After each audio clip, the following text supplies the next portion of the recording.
smart birds are particularly in demand. And it really is all about the demand. That's what drives the global wildlife trade. I met people who were making a living poaching birds from the wild, climbing up to 100 feet high in a tree to get a bird from the nest or to catch them using these traps with glue and a bait bird. One guy in particular kept talking about them as pieces. I'm getting 100 pieces next week. That is part of the parrot trade most people never see. And once you hear it, it's hard to look at the demand the same way again. This episode is personal for us because our guest today is one of the reasons this whole movement started. Today we're joined by Rene Ebersole from Wire.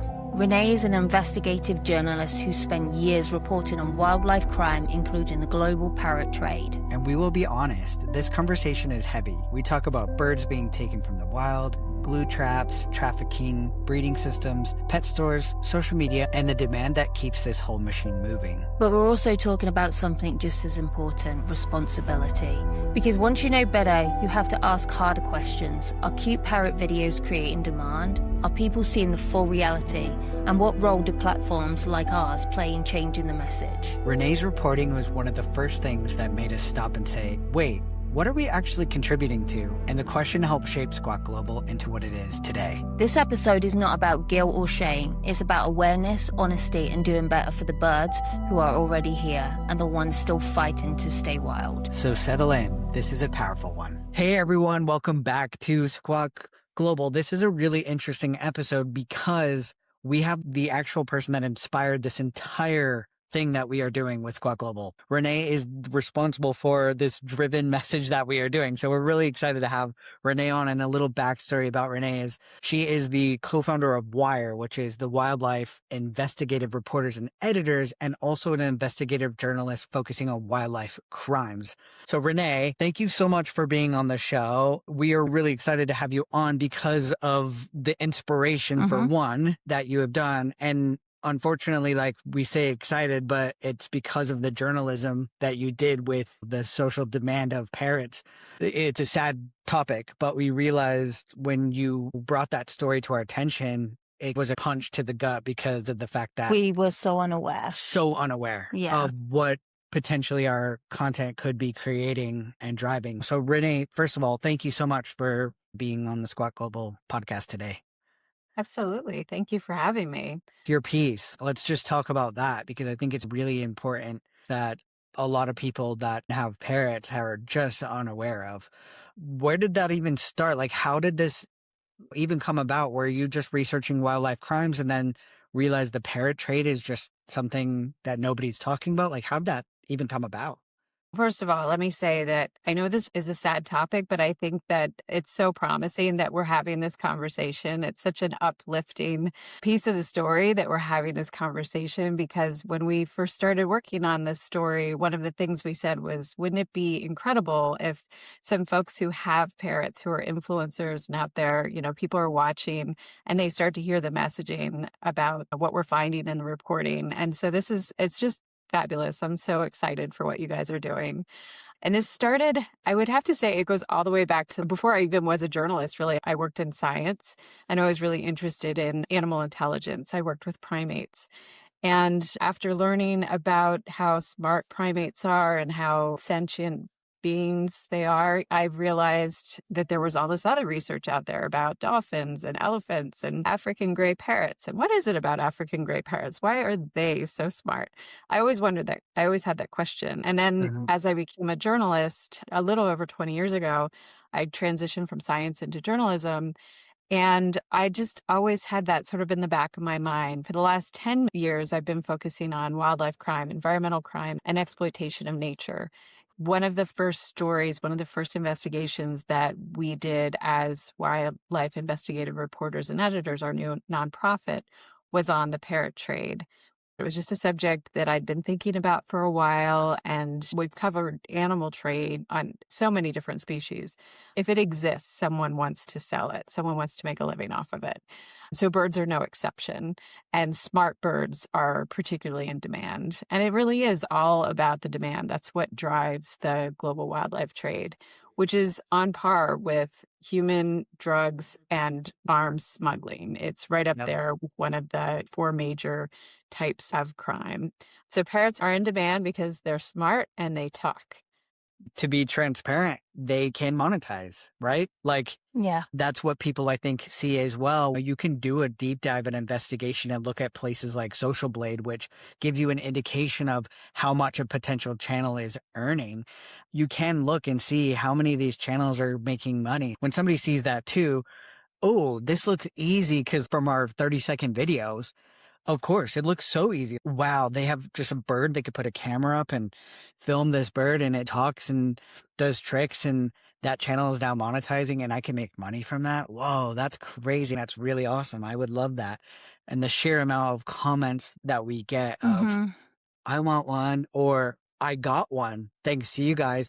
And then sometimes we get the comments, I got my bird, but it's not talking. What can I do? And I'm like, oh my gosh. And when you brought this to our attention, it just solidified all those dots that we had. What are we doing? What are we Yeah, doing? There's a sense of responsibility I feel like that we have now. there is You for know, sure. 100%. what is the fine line of creating content? It's such a tricky avenue. So with your research, what was some of the most shocking things that really stood out to you through this experience of diving in?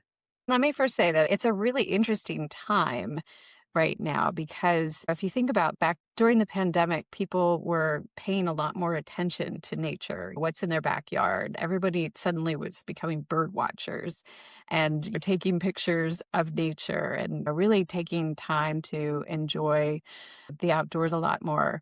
And I think the combination of that and what's happening on social media with influencers and creating social content, I think nature and animals are still very much front and center. I've really been interested in how social media is influencing what's happening in nature.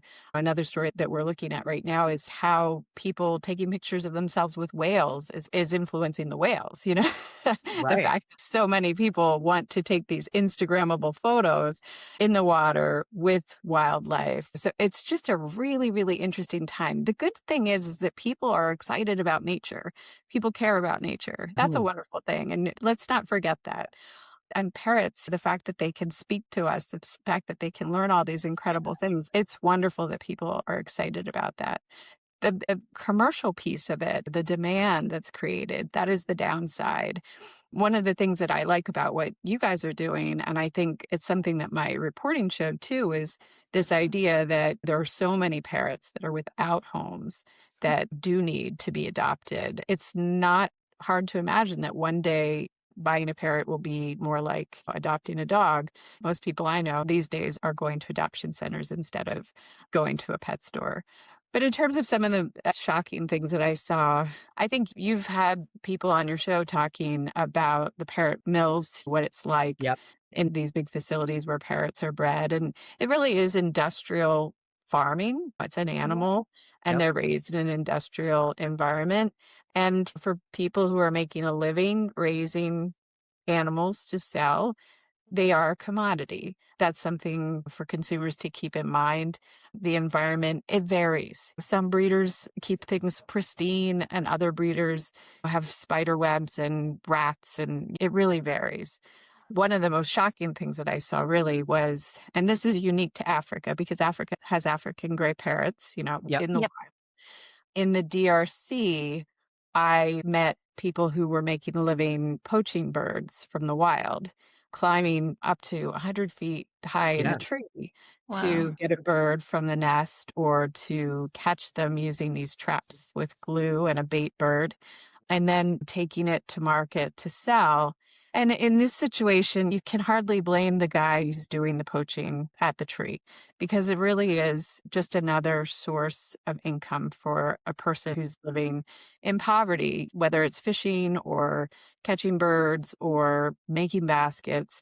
It's a way for them to make a living. The people who are really making the money are the ones who are doing exporting and importing at the global level. It's creating that demand. It's not only bad for wildlife, it's bad for people who are being exploited for it too. That's a really important piece of the story to keep in mind. I saw birds in just really bad conditions, birds that had been caught with glue traps Basically, they put this bait bird up in the tree and they put sticky stuff on all the branches. And then when a flock of birds comes in to see what's going on with this one bird that's squawking and making a real commotion, the other ones get stuck to the tree. And they're stuck there until the poacher comes to collect them. And then once they've collected them, they have all this damage to their feathers, and some of their feathers have to be cut and they're in bad shape. Something like only 1 in 10 of these birds that are caught in the wild actually make it Yeah. to final destination because there's such a high level of mortality. Again, this is a situation that's unique to an area where they have African gray parrots. And it would be the same for other types of parrots, macaws in South America.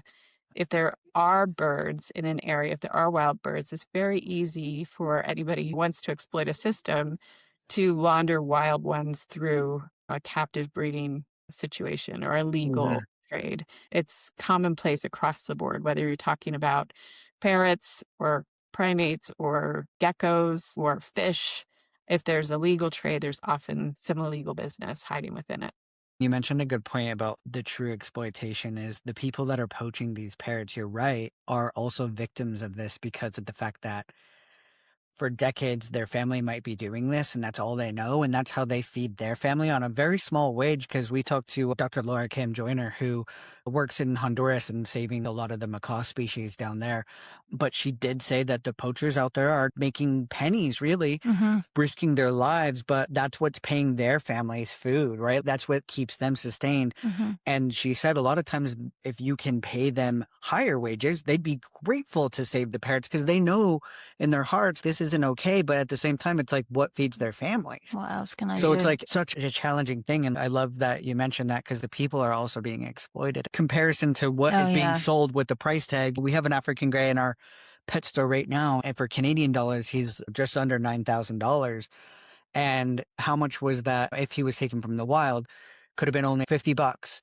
But the profiting part of that pet store putting that price tag on it is also driving the demand, because I think we've said this a few times on our podcast, but that particular store, as soon as that one's gone, they're going to order another one because I'm sure the margins are pretty good and people are willing to pay for it. And with the demand with social media, people are willing to spend money because they want what they see online. And to them, 10 grand for a long time. I have this pet for a long time that can bring all this potential for me. This is great. I'll spend that.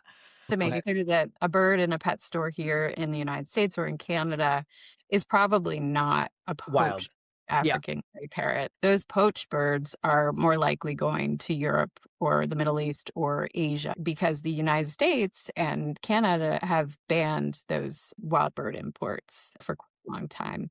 But they are part of the system. And that is that once one goes out, there's another one to replace it. When I was in the Middle East, where some of these poached birds do go, they couldn't keep them in the stores. They couldn't get them fast enough. I'd visit a store and they'd have 6, and the next day I'd go back and they'd have none. And everybody was saying, we're waiting for them to come. We're waiting. We're hoping to get them in a couple of weeks.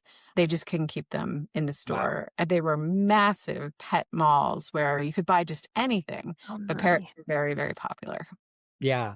Because we had Dr. Noemi Hoffman on. She's a Dubai vet, but she was saying that it's super popular, especially where she's working in Dubai. She's just constantly busy with avian exotics. And the unfortunate thing is people want them, but then they're coming in with all these illnesses because they're not being cared for properly, because the people selling them they don't care. Once they go out your door, they could care less about that bird. That's your problem. You got to do your own research. And typically impulse buying, even when it's a big purchase, it's still somewhat of an impulse. You're not really researching that deep. So a lot of times you have no idea how to care for these, the husbandry, the food, all those sources, and you just look online and you're like, birds eat bird seeds, so you feed them those, and that's a big no-no for their diet. That's not what they eat in the wild. You saw some of the breeding mills where you were at, and I saw on one of the clips, you said, oh, did they talk? And he was like, no talking, breed. It's such a crazy thing that a lot of people are not aware. It's heartbreaking to see these beautiful, intelligent beings shoved in a cage, and their sole purpose is to just make other beautiful, intelligent beings. Not all of them get to live the life that they deserve, and it's sad. They can live such long lives, and to live such a long life in a cage just producing babies is a shocking fact, actually. But One of the things that you asked me what surprised me, one of the things that surprised me was talking to the businesses whenever I asked them about the parrots and when they were getting more parrots. One guy in particular kept talking about them as pieces. I'm getting 100 pieces next week. Ugh. I was Wow. like, what do you mean 100 pieces? 100 pieces. Like they could have been widgets or Right. sneakers or whatever. They were just pieces, but they're actually live animals. And some of them aren't going to arrive in good health or even alive. Some of them die in every shipment. And it's really interesting what you said about the vet. I was at one of the markets in Sharjah where there were so many veterinary clinics right around the markets. They must Yeah. have such problems with disease in that market because that's where all the vets were concentrated. Wow. I guess you buy your pet there and it's sick and now you know where to take it back to. Right. Unfortunately, but it's not funny. It's shocking what an industry it is. We laugh on every one of these because of just the sheer level of shock. We almost It's laugh because you it's an think it's a awkward joke. laugh. Yeah, it's like, oh my, You yeah, think like, it is. this is so horrible that this must be a joke, but it's not. It's the not. reality, Where can we stop this? Did you get any closer to finding ways that we can stop this? In terms of what my reporting showed, I think the messaging about adopting instead of shopping, adopt, don't shop, I think that messaging has really resonated with people, which I think is a positive thing. I think more enforcement in areas where there are wild birds, more legal protections for wildlife, more monitoring at airports. One of the things that we did in this investigation that was really cool, and I'm really excited about the potential for this technique going forward, is we actually used a new type of science to determine whether some of the animals that we were seeing being shipped out of South Africa, it's a new technique. This is not courtroom ready, but we Yep. were looking to see if we could find indications that they were wild caught versus raised in captivity.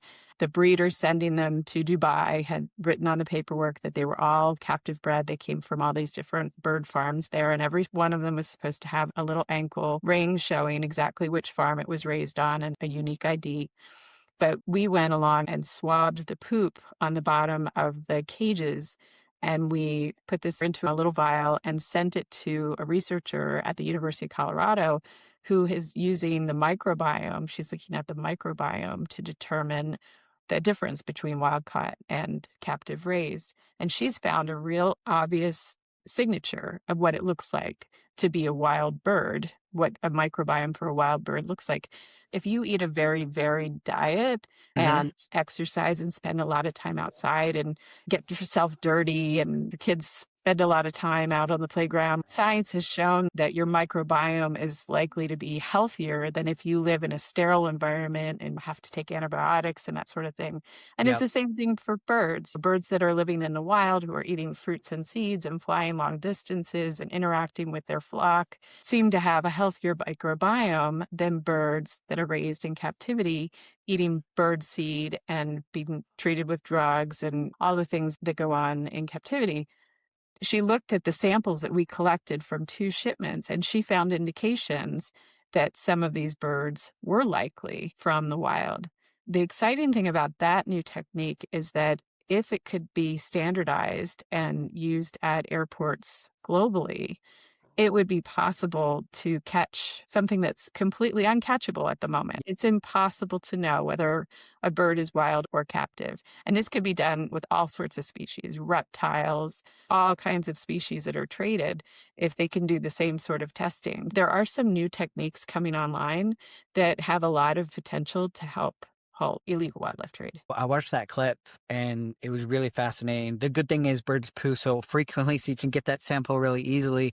The one thing that I noticed is the one poacher you were interviewing, or I think he was a poacher or maybe potentially the breeder, but he did say the people in the illegal trade system know more of the regulations than the people who are monitoring the regulations, because they know all the loopholes or the things to get by. In order to stop it too, is you have to be smarter than them, right? And figure out technologies that they cannot outsmart. And that is a good one because their natural biome chemistry, you cannot change that in that time frame. So being able to catch that would be able to say, hey, these birds are not captive bred. and to be able to shut them down and find those people that are doing these things illegally. That's an awesome thing, being able to outsmart them. And the more eyeballs investigators get, people talking more That's and speaking. exactly it. I think the conversations around the world need to happen. Everyone needs to be aware that not just in parrots, but in every animal, that there is illegal trade in. Someone knows something.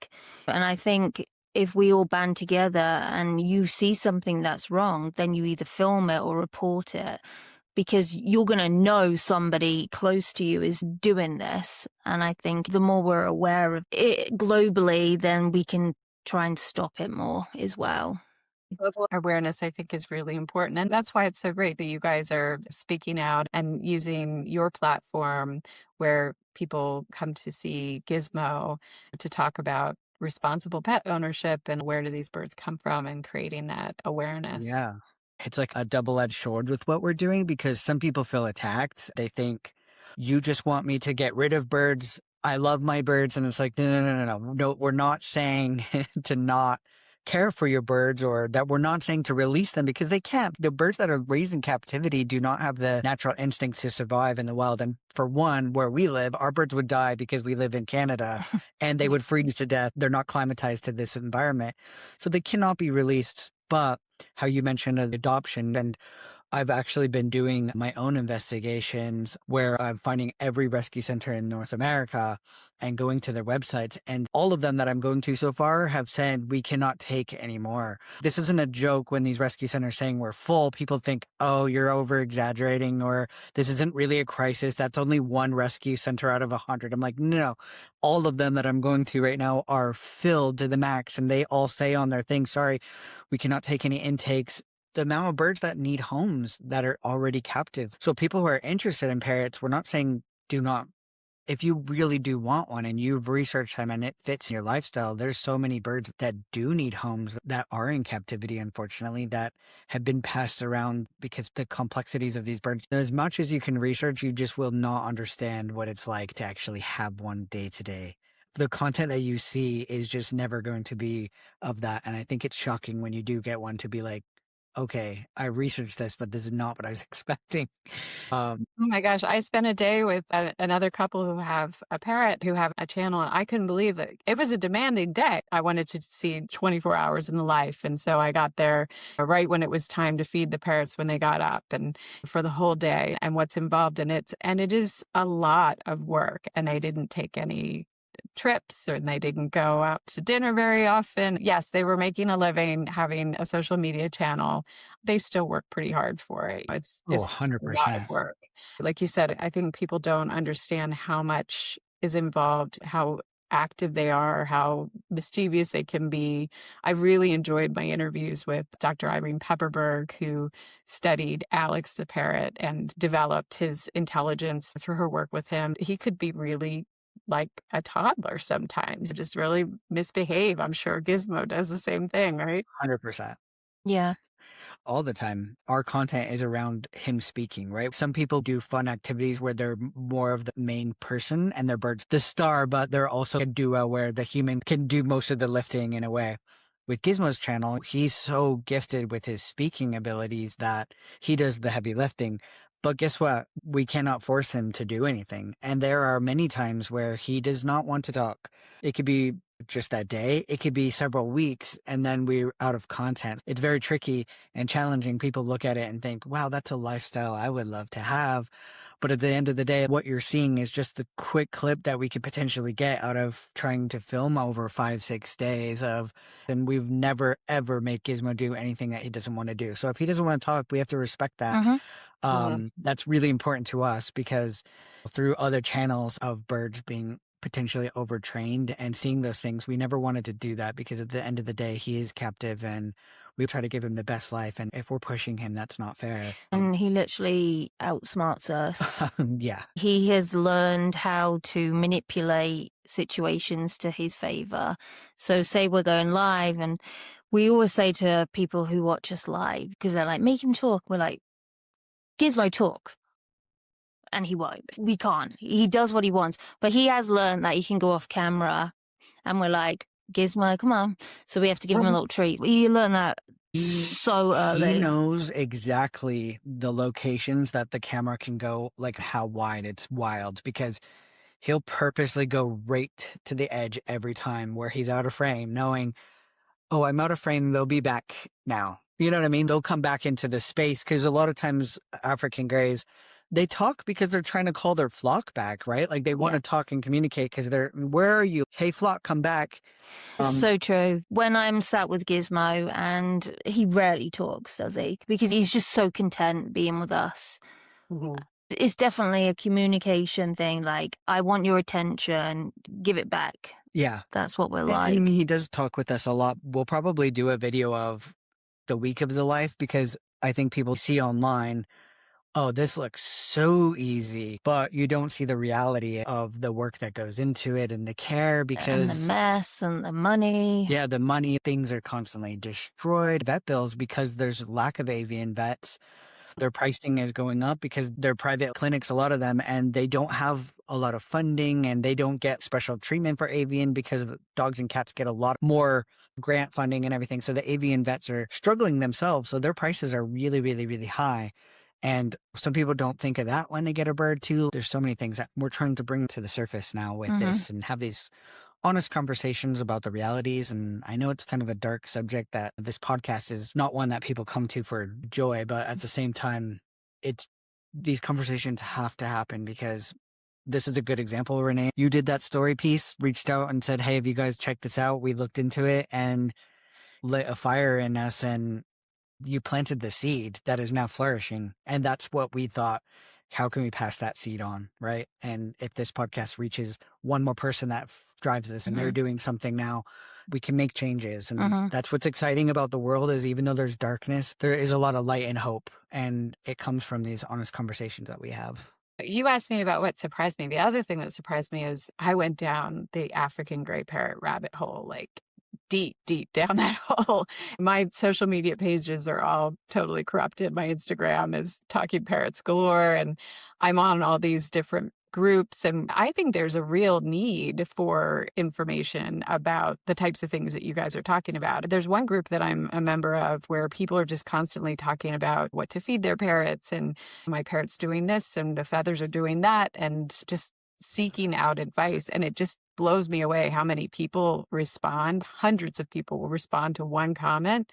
So you're part of this huge community. And like you said, even just putting some content out there, you're helping to tweak the algorithm a little bit and provide a more balanced view of things, which I think is great. I have found in those groups, though, it's very 50-50. Someone can come in a group and say about the feathers, and you get 50% of the people that comment, giving them advice and support, and then you've got another 50%. That is so judgmental, very toxic. I actually had to leave the groups because I felt sorry for people that were generally just asking a question and they were just being judged, you know? It's shocking. Yeah. And that's something that we always wanted to do with this podcast because when you've been in something for so long, you forget sometimes. You become ignorant to how people were in the very beginning when you were in that situation, and you just expect everybody to be on the same level as you. So when somebody asks a dumb question, you just think you're an idiot. You know what I mean? That's why with this, we always come from a place of non-judgment. And if you bought a bird from a breeder, we have two. We've been in that situation. We were uneducated. There's no judgment, but it's because of the lack of information out there. We're not experts by any means, but we are surrounding ourselves with the people that have the right information that we could connect you with. That's really important as well. There's one thing I wish I wrote about or at least interviewed someone about, and that's something you've mentioned with Gizmo, the value of your site with Gizmo being that he's helped people emotionally, that there have been people, you've mentioned to me that there have been people who were like really struggling emotionally and in a few cases maybe even suicidal, and watching funny videos of Gizmo helped lift them up and prevent them from doing something terrible. And I actually wish that I had interviewed someone on that subject about what joy they did receive from watching him, because I think that is it's an important point. And in releasing these videos, you're getting that message out that don't buy one if you don't have the lifestyle. Don't play into this commercial system if you can avoid it. I think that's great that you're providing the service. There obviously is some value. And that's one thing I didn't include in the article that, like, if I had to do it again, I probably would interview someone who really had found joy from it, or someone who had served in the military who has a support bird or something along those lines. If there's anyone listening, send me an email. We could probably put a little post out and you'd probably have thousands. I could probably do a search and find some of those messages saying I was on the brink of suicide, but just seeing Gizmo every day gives me hope because he's just so fun and funny. And they look at an animal from a level of no judgment. And I feel like when Gizmo's speaking to a person through the screen, I think they just feel this sense of connection, and from an animal that's speaking to them and saying, I love you, or a cute thing, and they feel like it's being talked to them from a sentient creature that is so powerful, and it does bring a lot of hope. But he's a very sentient being and he can read emotion. And I think whether that's through laughter or pain, he can really bring out those emotions in his audience. And he definitely did with me.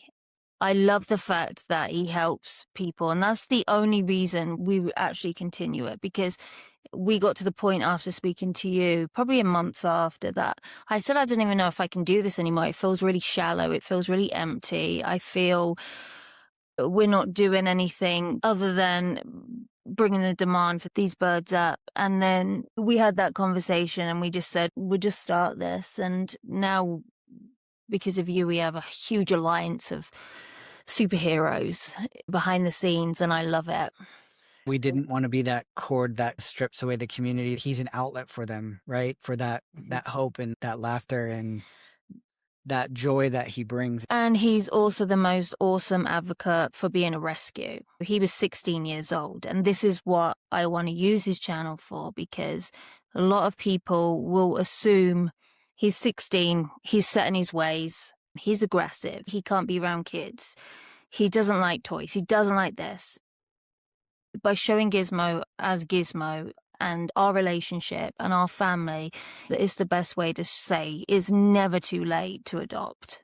I could still have 30 more years with him.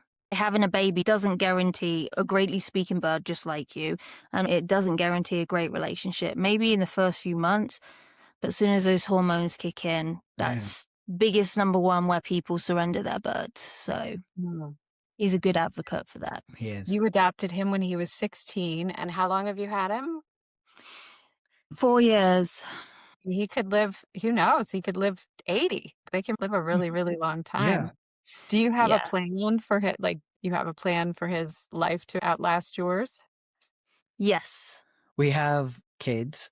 We're actually doing a whole video on our kids' relationships with birds, because 3 out of 4 of them said, hell no, you got to find a new home. I'm not taking that responsibility on, because that's a lot of work. Not that they don't love the birds. It's just they see the work and they're like, that's not for me. But our youngest is very much like us, feels that emotion to the birds and has that connection and loves them and wants to care for them and does step up and help out. And yes. So we have that. But she's also only 12. So if we was to go out later and have an accident, my 20-year-old said she would most definitely, she said she would never, ever let Gizmo. Bird's a different story. She's very loud. She's our Jende Konya. She'll never let Gizmo because she knows how sentient he is. She said she would watch him until then. But we have a gazillion bird friends now. Yeah. So we have backup. Yeah, that's one thing that I would say if you are in the parrot space, build your network. Yeah. Build your network of people that you feel confident with, because just because you might not have family, you don't have to depend on a rescue. We would have at least 10 people. If something happened and we were like, can you take them? They would take them in a heartbeat, and we know that they would be loved and cared for to the level that we would love them to be cared for. So building a network of like-minded people in the community could be your saving grace. Through our community with our bird friends, they've asked us to be their caregivers if anything was to unfortunately happen to them. Yeah, we'd figure out a way to go collect them and get them. Yeah. Yeah.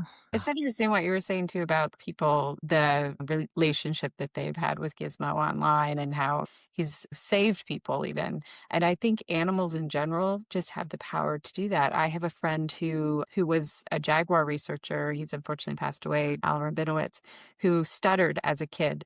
He had pets and he spoke to the animals. And that's how he got over his stutter. When he whispered to the animals, he didn't stutter. And as he grew older, he just developed this passion for animals. And he was responsible for saving jaguar habitat and tiger habitat in Asia and creating these enormous refuges. You can really say that looking back on his life, he made a difference.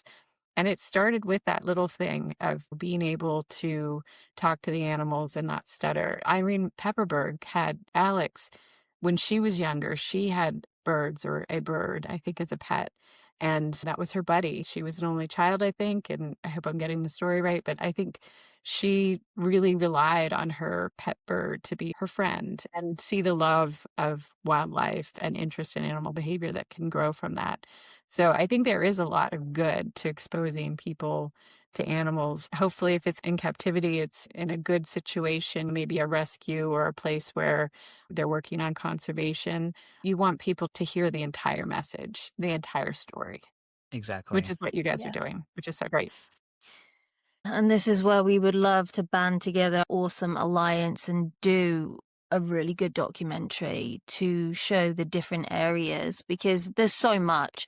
And Josh from IAPP, what he said really hit me, because I didn't think of it as the birds in the wild, where he said no bird is free, because the ones that are in captivity are obviously not. And then the ones in the wild can potentially be poached. So until we can stop that demand, no birds and parrots are safe. You know, and that really hit me, because I just think of the birds in the wild as safe, but they're not. No. They're not. Yeah, if the demand is high and they need more parrots, they're coming for them, you know? One of the things I found in my reporting is there's a new trade. It's actually an old trade, but it's coming back, and that's the egg trade. It's much easier to smuggle eggs than it is to smuggle live birds. And so you have breeders selling or giving eggs to mules, people acting as mules and taping them to their bodies or wearing special vests and putting them in coolers and having them hatch in flight. And again, it's because there's such a demand and because there's such high value. But all those rescues full of parrots just waiting to be adopted, there are alternatives that hopefully consumers are finding out about. I think more people need to know that most humane societies now are not taking in parrots because they say birds are deemed as wild animals. They will, in an emergency, they're taking them in, but then they will find a local rescue to put them in. The crisis of birds in rescues is crazy now. Unfortunately, going through the ones that I'm already researching, they have been going for many years. So the people that are running these sanctuary rescues are old as well, and they're reaching the point of retirement, or they just can't keep up with it. And unfortunately, because these conversations weren't happening and people aren't talking, the younger generations are not aware. So who's taking these on? That's the other part of it. And I did a research study recently of how many captive birds are being owned by people of the senior ages of the silent generation and boomers. Per the Forbes article with numbers, it was like 30% of the parrots in captivity are owned by boomers and the silent generation, who are coming to the ages of passing or being too sick to care for their birds. And unfortunately, these birds are still thriving. They still have many years. So where are they going to go? And sometimes the family, after talking to some of the rescues, weirdly enough, sometimes the family didn't even know that grandpa had 50 birds until he got sick and came into their home and was like, how does he have 50 birds, you know? Right. And that's a lot more common than people are even knowing. If you do want a parrot, please rescue. There's so many that need homes. Is there a rescue in every state, or are you having trouble finding birds? There's not that many. Not legitimate big ones. You're finding a lot of bird lovers that are then trying to help. So they're literally just getting cages in their home, which then can make them sick, and then they can't care for their birds, and then they've got to get rid of all of them. Yeah. So I think it's about 1 to 2 per Yeah, some states have province, more. state. California, Florida have the highest because of the climate zones for most of those birds can thrive in those climates. They have a ton more big sanctuaries, but some of the smaller states, I know foster parrots is a big one and they're out in Rhode Island, believe it or not, and they're doing such incredible things. But ones in the Midwest, there's hardly any. I'm putting together a full list that we will have linked on our website because a lot of times people will be like, oh, I searched and there's not one within 50 miles. I'm telling people right now, if you really want one, if you're willing to spend that much money, then you wouldn't mind to have to make a commute further, even if it's a few hour drive. This is a lifelong commitment and helping these ones out because we did not know what it was like living with a bird. We didn't do much research, but even if we did, it still doesn't capture the sheer level of commitment that goes with it and the complexities that these birds have. You just cannot see that online at all. No. Please just make the commute to find them. There are so many in the United States that need good homes, and we're going to put together as much resources for people to be able to link and find and connect. But also just look within your community because there's hundreds of people with birds that are needing homes. I wonder what your tips are for helping people find a good rescue too. And maybe this is something to think about when you're gathering your list. The reason why I'm asking is recently I became aware of a rescue that was going to markets. I think this is in Florida, and pulling birds from the markets. So taking in donations from their followers to go to a market and pull a bird. But pulling a bird, if you're paying the person money, is buying a bird. Yep. And as soon as you take that bird to your facility to adopt it out to someone, that seller has replaced the bird, to your point Yep. earlier. And so this particular rescue is making money having people donate to buy the birds and then again selling the birds and then taking in donations for care. That is something consumers should be looking out for, don't you think? Yep. Yeah. 100%. I know who that is. And it's shocking. It's Yep. shocking. And most of the time, no one says anything to them. And the whole cycle of what they're doing is completely wrong and unethical. Yep. So what I'm doing right now is gather the list and I'm reaching out to the rescue centers because I think if any of them are going to be ethical enough, they're going to take a conversation with me. And I'm asking, could I get on a call with you just to learn about what it is that you're doing? Because like, how can we help support? Because for one, we'd love to get all the rescues that are really doing this correct. They're the first ones to say, heck yeah, can we jump on your podcast, please? I have a lot to talk about. I want to share these things and talk about education. And if any of them are weird, that could be potential red flag. That's why I want to put together a really strong list of people that we've investigated. I guess wouldn't be like the right term, but just like looking into, I think it is. researching them, making sure that they are doing these the right way because it's not an uncommon thing. Unfortunately, there was somebody we had on our podcast, Fiona from Little Beaks in Australia, and she said that there's a rescue center there that claims to do all these things, but they're doing complete illegal practices where they're doing backyard breeding, but people don't know of, and they're creating these fake rescue stories, but these birds were actually just captive bred in their own sanctuary and making false things that they came from these horrible situations to then get fundraising, donations coming in. I think any rescue that's legit, when they get a bird in, they need to test it for a start to make sure it's going to keep the other birds safe. So they need to isolate that bird and have it. And basic medical care as well. They need a checkup. Any legit, really good rescue, that's the first two things that they would do. I think it's such a good point because you see this with all kinds of rescues. A couple years ago, I did a story on a guy in New York who was bringing in African cats. He was importing them from Africa, and he had gotten the paperwork to be a rescue. And it was really just a front for him to be breeding and selling these animals. You definitely have to be careful when working with the rescues, but there is a lot of easy research that you can do and questions that you can ask. And I think the vet care is really a good one. Do they have vet care? Have they been quarantined? Have they had their treatments and things that they need to have? Do you have certificates? Yep. Yeah, A exactly. good rescue is going to be able to provide the paperwork to tell you what they know about the bird. Exactly. Because you need the history as much as you can. Yeah, 100%. And going to a pet store is way easy to get a bird. From a rescue, it is a lot challenging. I did some videos on why it's challenging is the rescue, if they're a good one, their job is to find hopefully a forever home. That bird doesn't have to come back and come back and come back because that's what they see. So they are a lot more stricter. And somebody did make a good point of saying it's really challenging because the rescue I'm going to, they said I can't adopt one because I have no experience. But I get where that rescue is coming from. If you're listening to this and you're like, I've had a really hard time at a rescue center, you have to remember that that rescue center sees this every day. They see these intake forms, they get calls. So they see a sheer amount of people bringing a bird back because they weren't experienced. So that's the reason why I think that if you worked with them or showed that you really, really wanted this and you were willing to volunteer or say, hey, I'll research for 6 months, I think a rescue would be willing to work with somebody that's that passionate and feels that. But most of the time you just go in and they say that and they're just like, they were too difficult. And then they go buy a baby. And then guess what? They probably are bringing that bird to that rescue center.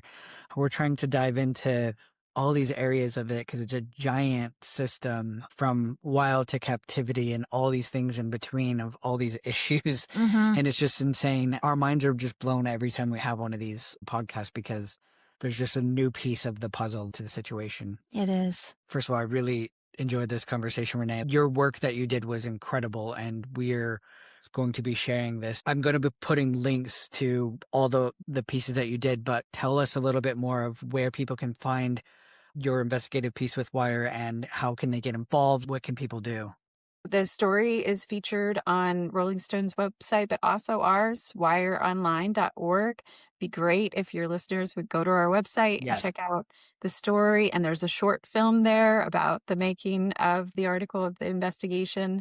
There's also articles about illegal wildlife trade, interviews. We have a newsletter. We have an online newsletter that we'd love for everyone to sign up for.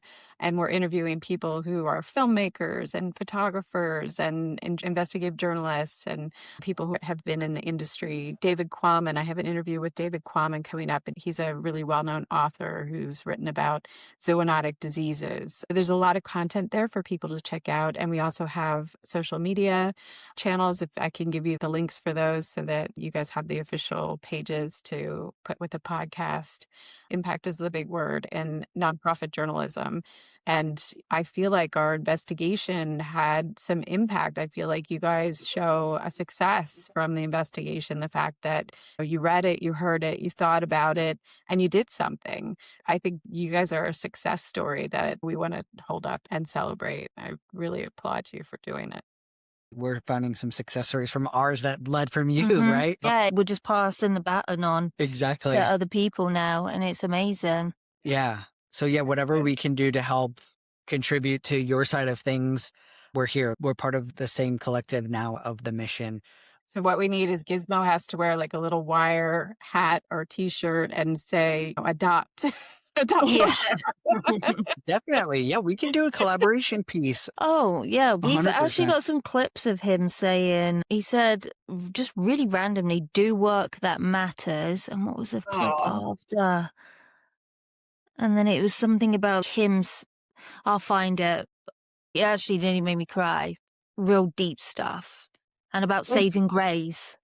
Oh, yeah. He said that I got to save a grey. And he did that really early on, foreshadowing. Yeah, we'd be glad to do a piece with a post with Wire and Gizmo and everything like that for sure around the mission too.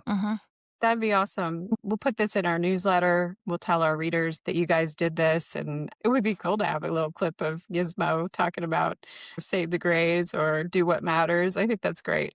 It's really great. For sure. The fact that he's an adopted bird is really, it is the difference. It's the difference that matters. Yeah, for sure. A bird that was deemed non-adoptable because he was extremely aggressive and dangerous. And he is not. He's a lover. He's a little sweetie. But he just needed the right home and the person to give the attention and love to and allow him to be who he is. There's those birds out there that are aggressive. They just needed the right person. They need the right person. They just need the right person, and they'll definitely come around and be a good companion. This was definitely awesome. Renee, thank you so much for your time today, and it was really lovely. Anybody who's listening, just go down to those show notes. I have all the links for you to follow Renee's work and Wire. It was great. Thank you so much.